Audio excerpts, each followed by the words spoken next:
is Kelsey Harkness, fellow with the Independent Women's Forum and a senior producer at the Daily Signal, and Ben Kissel, radio talk show host and political commentator. Welcome to you both. Thanks. Happy New Year. Happy New Year. All right, Kelsey, I want to start with you. Let's talk about some of these incoming freshmen. As we mentioned, there are several young liberal rising stars. One of the great unknowns as we start the new year will be if and how much they can change Washington.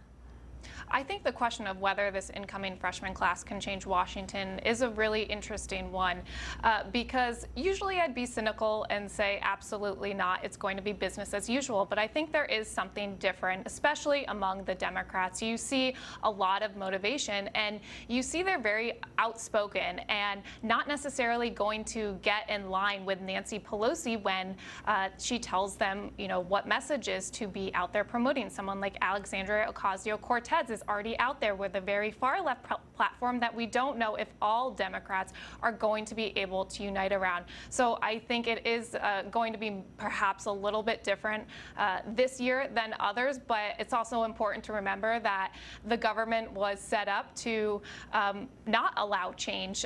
In fact, it's very difficult to pass legislation, so perhaps it won't be so different after all. You know, Ben, when you look down the calendar, you're looking at 2019 and all that's about to come with more announcements for those who are going to throw their hat into the ring.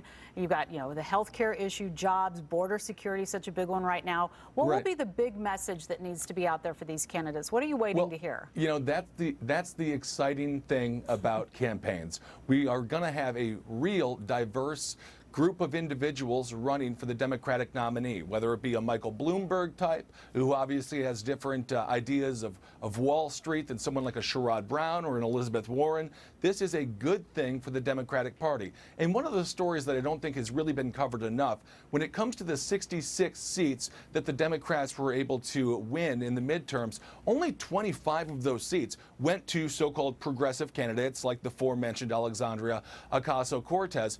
For every one of those progressives, there's around two of the Colin Allreds of the world. Colin Allred, he unseated Pete Sessions in Texas. There's 41 more moderate Democrats. Over 20 Democrats ran in districts that Donald Trump won. So the Democratic Party right now, when people talk about saying, they say, where is the leadership? Well, hey, that's why we have elections. That's why we have campaigns. And I think they're in a really good spot right now. You make some good points there, Kelsey. I want to let you bounce off of what Ben just said.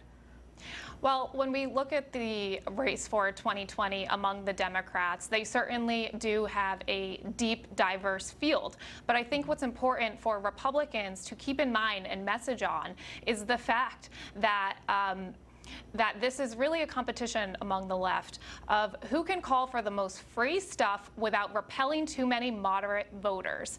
And we need to keep in mind that no matter who eventually becomes the front runner, the policies that Democrats are now calling for across the board are very progressive, very far left, and going to be very harmful for all Americans. Well, let me just say this when it comes to the free stuff.